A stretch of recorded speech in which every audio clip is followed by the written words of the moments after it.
Good morning बच्चों, मैं सुनील मौर्य आपको कक्षा 12 और कक्षा 10 की गणित पढ़ा रहा हूँ, जिसमें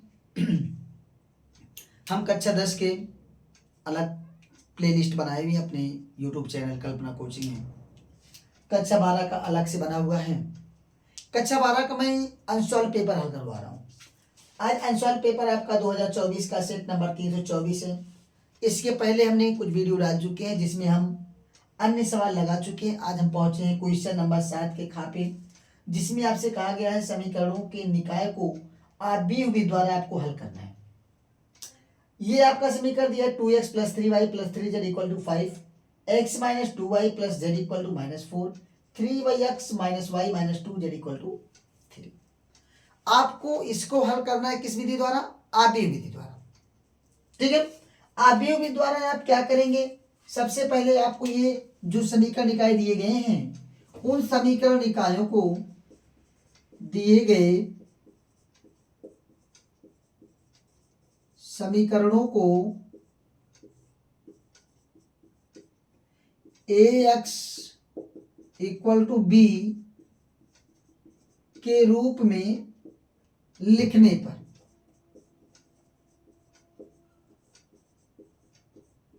अब ये ax + b ax = b कौन सा रूप है? a आपका जो होगा ये आपका दिए गए समीकरण के a आपका जो होगा वो बेटा दिए गए समीकरण के कोफिशिएंटों यानी गुणांकों का एक आप मैट्रिक्स बनाएंगे। यक्स आपका जो होगा वो आपका उसमें capital X capital Y capital Z होंगे, small x small y small z होंगे। अब b आपका जो होगा वो आपका इधर जो कांस्टेंट टर्म है, यानी आप कह सकते हैं d1 d2 d3, यानी अगर इसे हम ax + by + cz = d के रूप में अगर हम लिखें तो इनसे आपको क्या करना है? एक मैट्रिक्स बना लेना है। तो ये आपका मैट्रिक्स जो a बनेगा, a आपका ये बनेगा, इस रूप में आप आएंगे। a के जगह पे आपका 2 3 3, फिर यहाँ पे आपका 1 -2 1 3 -1 और यहां से आपका -2। ये आपके कोफिशिएंट्स हो गए। a1 बराबर यहाँ पे, a2 b2 b1 बराबर यहाँ पे, c1 बराबर यहाँ पे, a2 = यहाँ पे, b2 = यहाँ पे, c2 = यहाँ पे, फिर a3 = यहाँ पे, b3 = यहाँ पे, c3 = यहाँ। अब आपका x y z 3 में ना, तो यहाँ पे आप लिखेंगे x, यहाँ पे आप लिखेंगे y, यहाँ पे आप लिखेंगे z। और b = आपका ये आपका जो भी आपके क्या है कांस्टेंट टर्म है, इसको आप लिख लीजिए 5 - 4 और आपका 3। अब आप इसको क्या करेंगे? आपको हम बताएं कि यहाँ पे आपको आपने बनाया है ax = b का रूप बनाया। अगर हम बोथ साइड अगर हम a इनवर्स से मल्टीप्लाई करते हैं तो आप देखेंगे a inverse × a x = a inverse b। तो ये a इनवर्स से a जब मल्टीप्लाई करेंगे तो वो मिलता है आइडेंटिटी x = आपका a इनवर्स b। तो यहां से आप देखिए कि यहां से ये i का x में मल्टीप्लाई कराएंगे तो x मिलेगा और ये आपका मिल गया a इनवर्स b। तो यानी x की ही तो वैल्यू आपको फाइंड करनी है। आपको किसकी वैल्यू चाहिए भाई? x की वैल्यू चाहिए। तो इसका मतलब x की वैल्यू फाइंड करने के लिए पहले आपको a का इनवर्स निकालना पड़ेगा। b आपको ऑलरेडी मिला ही है। आप a इनवर्स का b में मल्टीप्लाई कर देंगे तो आपको x की वैल्यू मिल जाए। अब आपको a इनवर्स कैसे फाइंड करेंगे ये भी आपको देखना है। a इनवर्स फाइंड करने के लिए आपको दो चीजें हैं। एक तो आपका क्या है, प्रारंभिक संक्रिया आप अपना लीजिए, प्रारंभिक रूपांतरण अपना लीजिए, जिससे आप एलिमेंट्री ट्रांसफॉर्मेशन कहते हैं। एलिमेंट्री ट्रांसफॉर्मेशन द्वारा इनवर्स ज्ञात करने की एक वीडियो हम पहले से डाल चुके हैं, इसी के जस्ट पहले डाल चुके हैं, उसको आप देख सकते हैं कैसे आप निकालें। लेकिन आपको यहाँ पे मैं दूसरी विधि बता रहा हूं कि ए इनवर्स इक्वल टू आपका होगा formula determinant of A into adjoint of A. A inverse find करने के लिए आपको क्या करना होगा भाई, इसका मतलब यहां से अगर यक्स की बात करें तो ये आपका हो गया 1 upon determinant of A into आपका एडजॉइंट ऑफ ए इनटू आपका कैपिटल। तो आपको क्या क्या ज्ञात करना है, सबसे पहले आपको डिटर्मिनेंट ऑफ बी निकालना, सॉरी ए निकालना है, फिर आपको ए का एडजॉइंट निकालना है। एडजॉइंट को आप क्या करेंगे, डिटर्मिनेंट जो आएगा उससे आप क्या करेंगे, डिवाइड करेंगे। डिवाइड करने के बाद जो मैट्रिक्स मिलेगा उस मैट्रिक्स का आप बी में मल्टीप्लाई करेंगे। बी में मल्टीप्लाई करने के बाद जो मैट्रिक्स आएगा वो मैट्रिक्स आपका कैपिटल एक्स के इक्वल होगा। और बी में मल्टीप्लाई करने के बाद जो मैट्रिक्स आएगा वो आपका 3/1 का आएगा। ये भी आपका एक्स भी आपका कितने का है, 3/1 का। देखिए 1 2 3, इसकी क्रम, इसकी आर्डर की बात करें, एक्स वाई जेड की आर्डर की बात करें तो इसका आर्डर आपका 3/1 है। अर्थात 3/1 का मतलब इसमें 3 रो हैं और एक ही कॉलम है। तो जब आपको ये मिल जाएंगे तो आपको ये पता होगा कि अगर आपका कोई matrix A equal to B है, यानी कहने का मतलब यहां से एक्स वाई जेड और यहाँ पे u इक्वल टू आपका अगर यहाँ पे 2 4 6 8 है तो मैट्रिक्स में आप बताते हैं कि ये वाला इसके इक्वल, ये वाला इसके इक्वल, ये इसके इक्वल और ये इसके इक्वल। अर्थात x equal to 2, y equal to 4, z equal to 6 और u इक्वल टू आपको 8 मिल जाएंगे। ये चीजें अगर आपको मिल गई तो आप क्या करेंगे, सबसे पहले अब इस सवाल में आप क्या करेंगे, सबसे पहले आप ए का डिटर्मिनेंट निकालेंगे, फिर आप एडजॉइंट निकालेंगे, फिर आपको यहाँ पे बी तो मिल ही चुका है, इस बी में आप क्या कर देंगे, मल्टीप्लाई कर देंगे। तो आपको जो वैल्यू मिलेगी वो यक्स की वैल्यू मिलेगी और वहां से आप कंपेयर करा लेंगे तो यक्स वाई जेड की वैल्यू मिलेगी। ठीक है, तो सबसे पहले बेटा आपको ए बराबर जो मिला है, यहाँ पे आपका ए इक्वल टू कितना मिला, 2 3 3 1 -2 1 3 -1 -2। अब यहां से आप डिटर्मिनेंट ऑफ ए निकालेंगे। डिटर्मिनेंट ऑफ ए कैसे निकलता है, देखिए ये जो आपका बड़ा ब्रैकेट, इस बड़े ब्रैकेट को आप मॉड की तरह बना लीजिए तो आपका 2 3 3 1 -2 1 3 -1 -2। कैसे ब्रेक करना है ये आप देखिए, इक्वल टू पहले वाले को आप ऐसे ही उतारिए, फिर आपका ये जिस रो और जिस कॉलम में उसको भूल जाइए और जो बच्चे उसको उतार लीजिए, -2 1 -1 -2। फिर दूसरे वाले को माइनस के साथ -3, ये जिस रो और जिस कॉलम में उसको भूल जाइए, ये इस रो में है इस कॉलम में 1 1 3 -2 बचा, 1 1 3 और -2।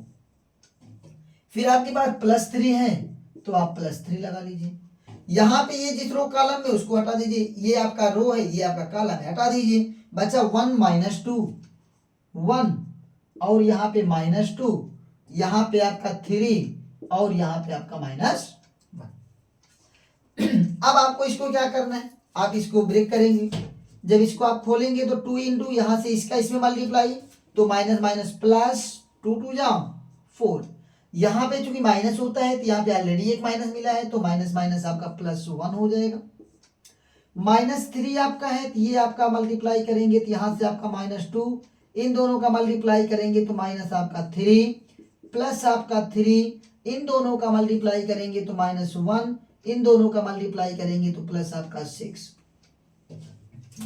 यहां से आपका आ गया आपका 2 2 गुणे आपका 5 आया, माइनस आपका यहाँ पे 3 इंटू -5 आया, प्लस आपका 3 इंटू 5 आया, यहाँ से आपका 5 दूना 10, माइनस माइनस प्लस 5 तिया 15, प्लस आपका 5 तिया 15, तो 15 15 30 30 10 40। ये आपका आया determinant of A. Determinant of A equal to कितना आ गया बेटा आपका 40। एक बार चेक कर लीजिए कहीं भी कोई प्रॉब्लम तो नहीं हुई। गलत तो नहीं हुआ, पहले आप इसमें से कंपेयर कर लिए, ए इक्वल टू आपको 2 मिल गया, ए वन इक्वल टू 2 मिला, ए two equal to B sorry A one equal to 2 मिला, ए टू इक्वल टू 1 मिला, ए थ्री इक्वल टू आपको 3 मिल गया, बी वन इक्वल टू 3 मिला, बी टू इक्वल टू आपको -2 मिला, और यहाँ पे आपको बी थ्री इक्वल टू -1 मिला, सी वन इक्वल टू आपको 3 मिला, सी टू इक्वल टू 1 मिला, सी थ्री इक्वल टू आपको -2 मिला। एक्स वाई जेड है ही है। बी वन आपको ये आपका या 5 हुआ, यहाँ पे -4 हुआ, यहाँ पे आपका 3 हुआ, ठीक है। 2 3 3 1 -2 1 3 -1 -2 आपको डिटरमिनेंट ए निकालना था, आपने 2 को क्या किया, 2 जिस रो या जिस कॉलम में है उसको आप भूल जाइए, उसके बाद जो कुछ बचा उसी को आप ले लीजिए। तो यहाँ पे आपका -2 1 और -1 -2 मिला। फिर यहाँ पे -3 आपका आया। फिर आप क्या करेंगे, ये जिस रो जिस कॉलम में उसको भूल जाइए, तो यहाँ पे 1 1 3 -2 1 1 3 -2 आया। प्लस यहाँ पे 3 है तो आपका यहाँ से 1 -2 3 -1 1 -2 3 -1, ठीक है। 2 से आप यहाँ पे कंपेयर करो, इसका 2 2 4 आपका आया, यहाँ से एक कम एक आया, ठीक है। यहाँ से -3 है, यहाँ पे आपका -2 आया, यहाँ से आपका -3 आया, +3 है, यहाँ से आपका -1 आया, प्लस आपका कितना है 6 आया। यहाँ से आपका 2 इंटू 5 हुआ, यहाँ पे -3 इंटू -5 हुआ, यहाँ पे 3 इंटू आपका 5 हुआ, यहाँ से आपका 10 आया, यहाँ पे आपका +15 आया, यहाँ पे 15 इक्वल टू 1 4। यहाँ पे आपकी जो वैल्यू आई वो आपकी 40 आ गई। कितनी आ गई भाई, 40। अब आपको डिटरमिनेंट तो निकल गया भाई, अब आपको निकालना है एडजॉइंट ए। अब एडजॉइंट ए के लिए जिसे आप कहते हैं ए का सहगुणनखंड, क्या कहते हैं, ए का सहगुणनखंड आपका। तो for adjoint A, adjoint of ए के लिए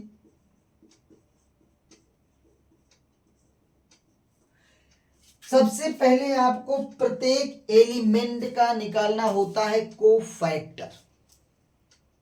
क्या निकालना होता है, कोफैक्टर। अब प्रत्येक एलिमेंट का कोफैक्टर यही होता है, जैसे आपने एक एलिमेंट का, पहले एलिमेंट का 2 का निकाल दिया, ये कोफैक्टर, इसका आपने निकाला है तो ये कोफैक्टर, इसका आपने निकाला है तो ये कोफैक्टर। हर एक एलिमेंट का आप क्या निकालते हैं, कोफैक्टर, ठीक है।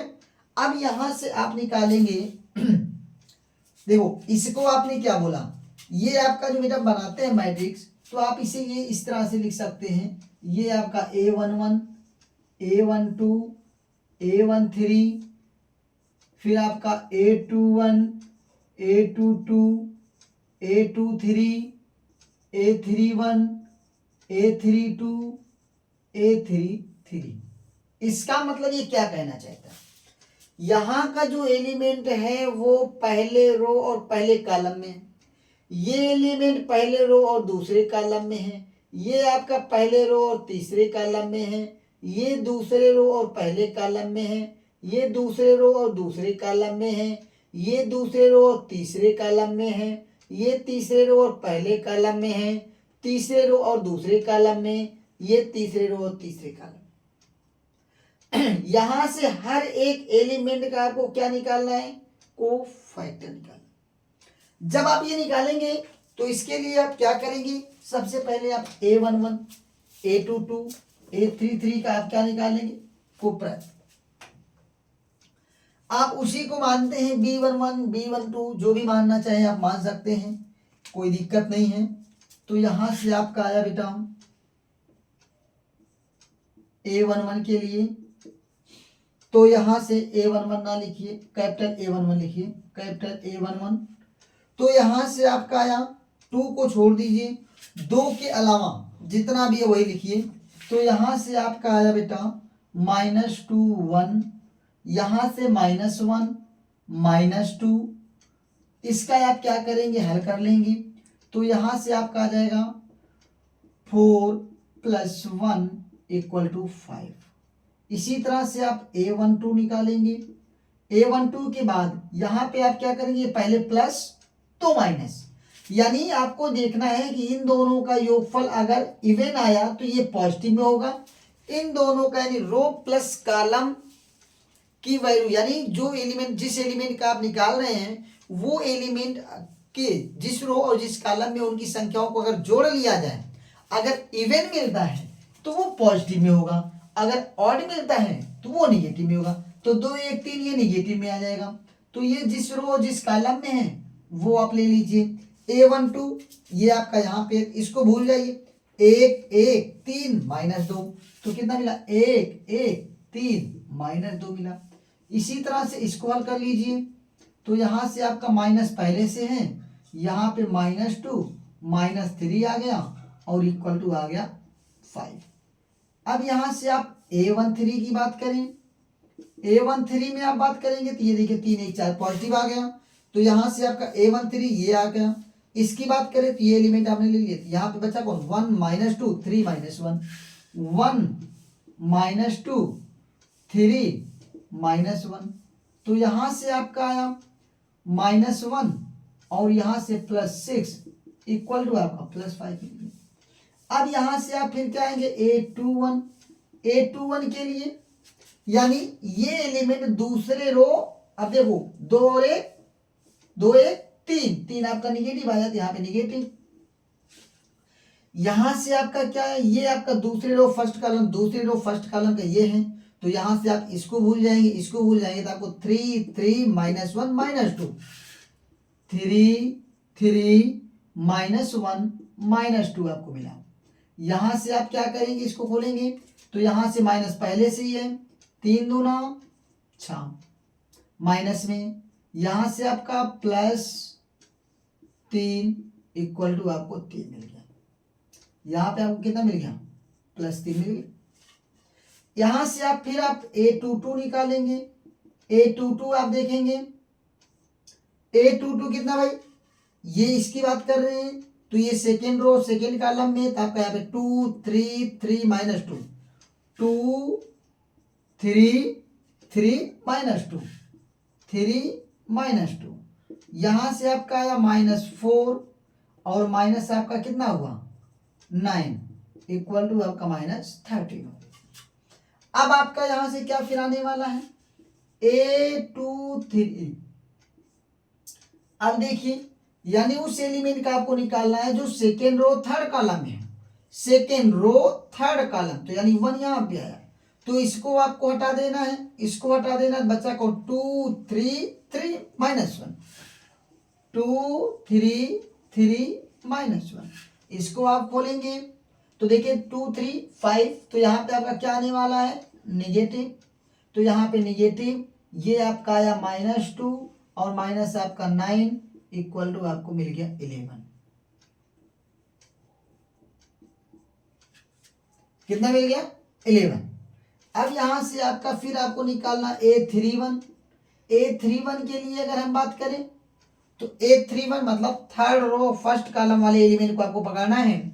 तो ये आपका है 3। ये जिस रो जिस कॉलम में उसको आप भूल जाइए। यहां बचा कौन? 3 3 -2 1 3 3 -2 1। तो ये आपका इक्वल टू आपको आया, यहां से आपका 3 आया प्लस आपका 6 आया इक्वल टू आपको 9 आ गया। अब यहां से फिर आपका A31 आ गया। अब आप निकालेंगे A32 इक्वल टू, अब आपका यहां से देखिए 3 2 आपका 5 हुआ, निगेटिव आना चाहिए तो यहाँ पे निगेटिव आया। यहाँ पे आप second row sorry third row second column, third row second column, तो थर्ड रो सेकेंड कॉलम को आप हटा दीजिए। बचा कौन? 2 3 1 1 2 3 1 1। यहां से आपका माइनस पहले से ही है तो यहां से 2 माइनस आपका 3 इक्वल टू 1 आ गया। ठीक है। अब आपका यहां से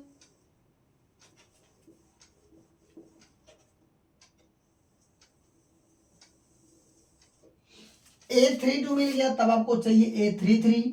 तो यहां से आपका A33 आपका आया, तो ये आपका पॉजिटिव में आएगा। A33 का मतलब थर्ड रो थर्ड कॉलम, तो थर्ड रो और थर्ड कॉलम बचा कौन? 2 3 1 -2। यहां से आपका मिला 2 3 1 -2। यहां से आपका आया -4 और -3 इक्वल टू -7। ये आपका मिल गया A33। अब आपको क्या करना है? इन सभी से आपको बनाना है एक मैट्रिक्स। जिसे आप नाम दे रहे हैं सी का, क्या नाम दे रहे हैं, सी का, ये जैसे जैसे आप निकाले हैं उसी उसी स्थान पे आपको रखना है। तो ये मैट्रिक्स आपका A11, A12, A13, B11, फिर आपका A21, A22, A23, A31, A32, A33 में लिखेंगे तो उसके एलिमेंट्स आप लिख लीजिए। तो यहाँ से आपका मिलेगा 5, फिर आपका यहाँ से मिला आपका 5, फिर आपका यहाँ से मिला आपका 5, यहाँ से मिला है आपका 3, यहाँ से मिला आपका -13, यहाँ आपका मिला 11, फिर आपको मिला 9, फिर आपको मिला 1, फिर आपको मिला -7। ठीक है, ये आपका मिल जाने के बाद आपका जो एडज्वाइंट होता है, एडज्वाइंट ए इक्वल टू, यहां से adjoint of A equal to होता है सी डैश।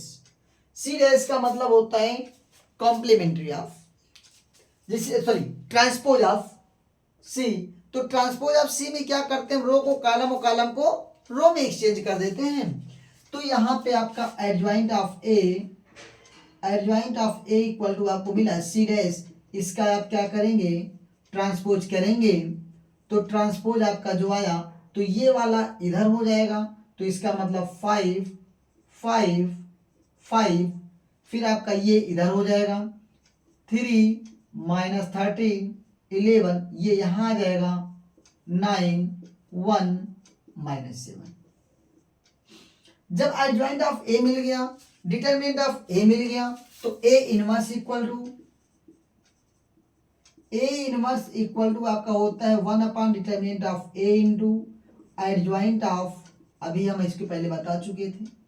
तो ए इनवर्स इक्वल टू आपको मिला 1 अपॉन 40, फिर इसके बाद ये आपको मिला है 5 3 9 5 -13 1 5 11 -7, ए इनवर्स आपको मिल गया।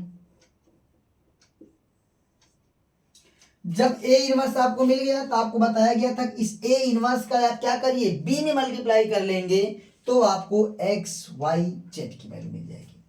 तो आपका यहां से, अब आपका यहां से आपका मिला x y z equal to A inverse into B. A inverse आपको मिल गया है, कितना मिला है 1/40, इसको ऐसे बाहर रहने दीजिए, बाहर आप रहने दीजिए। यहाँ पे आपका मिला 5 3 9 5 -13 1 5 11 -7 इंटू, यहाँ से b के जगह पे आपका कितना है बेटा 5 -4 5 -4 3। अब आप क्या करिए, इसका मल्टीप्लाई कराइए। तो यहाँ से 1/40 आप यहाँ रहने दीजिए, फिर यहाँ से आप क्या करेंगे भाई, मल्टीप्लाई में इस वाले का इसमें, इस वाले का इसमें और इस वाले का इसमें।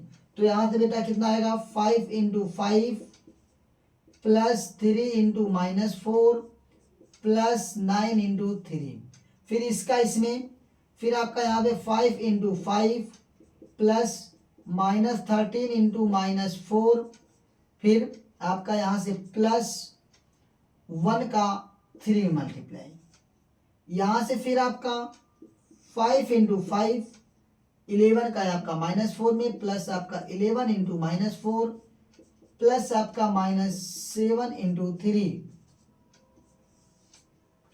यहाँ से आपका मिला बेटा 1/40 और यहाँ से आपका मिला 25 -12 प्लस 27, यहाँ से मिला आपका 25 प्लस 13 चौका 52 प्लस आपका आया 3, यहाँ आया आपका 25 माइनस आपका 44 और माइनस आपका 21। यहाँ से आपका मिला, इसको आप 1/40 लिख लीजिए। ये आपका आया 25 और 27, तो कितना हो गया 52, 52 -12, यहाँ पे आपका हो गया 25, 3 2 5 5 10, 10 के 0 आ गया आपका, ये सबको जोड़ लीजिए। 5 2 7 प्लस 5 2 7, 77 प्लस आपका कितना आया 3, ये आपका आया 25 माइनस 4 1 5 4 2 6। तो यहां से आप देखेंगे आपको जो मिला x y z equal to 1/40 into 52 में से 12 घटाओगे बेटा कितना आएगा 40, 77 में 3 जोड़ोगे कितना आएगा 80, 25 में से 65 घटाओ कितना आएगा -40। अब इसका ले जाके अंदर डिवाइड करा दोगे तो आपको x y z की जो वैल्यू मिली वो आपका मिला 1 2 -1। तो कंपेयर करा लेंगे तो x equal to 1, y equal to 2 और z इक्वल टू -1। अतः समीकरण निकाय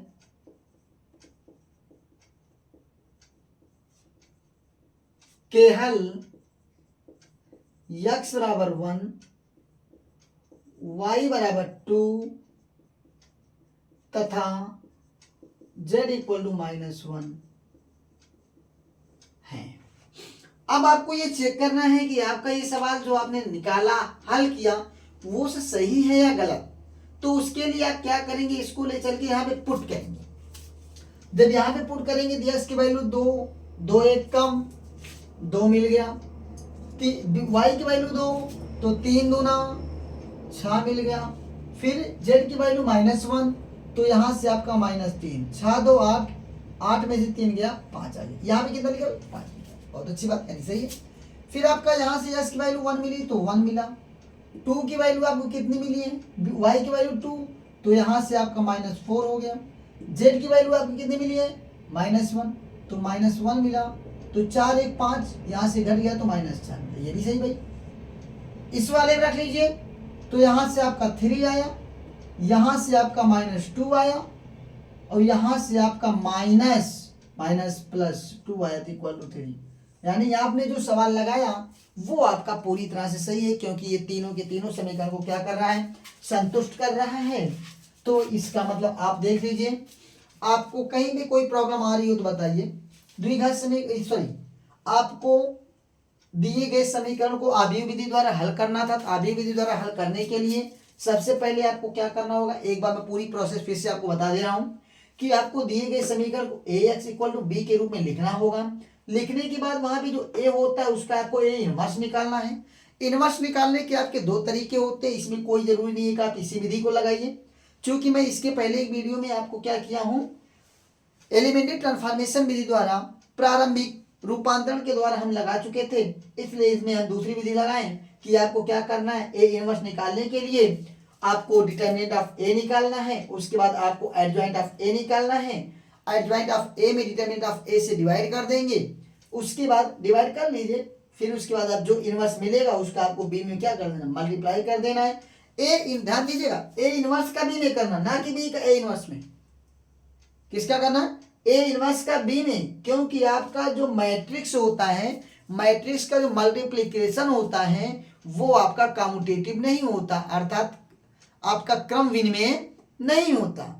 ए का बी में और बी का ए में ये आपका इक्वल टू हो ये जरूरी नहीं है। A B not equal to B, ये साधारणतः ये होता है, ठीक है। केवल 2-3 कंडीशंस ऐसे हैं जिसमें आपका A B equal to B हो जाएगा, लेकिन हम उसकी यहाँ पे कोई बात नहीं करेंगे।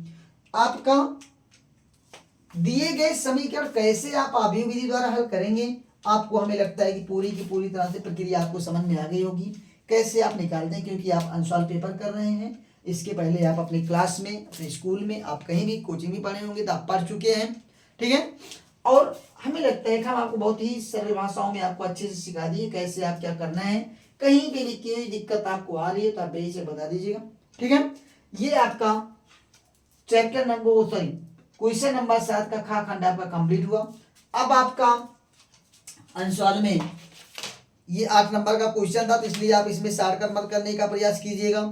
आपका क्वेश्चन नंबर 8 और क्वेश्चन नंबर 9 है, ठीक है। क्वेश्चन नंबर 8 और क्वेश्चन नंबर 9 है, इस पर हम लोग बाद में बात करेंगे, ठीक है। धन्यवाद।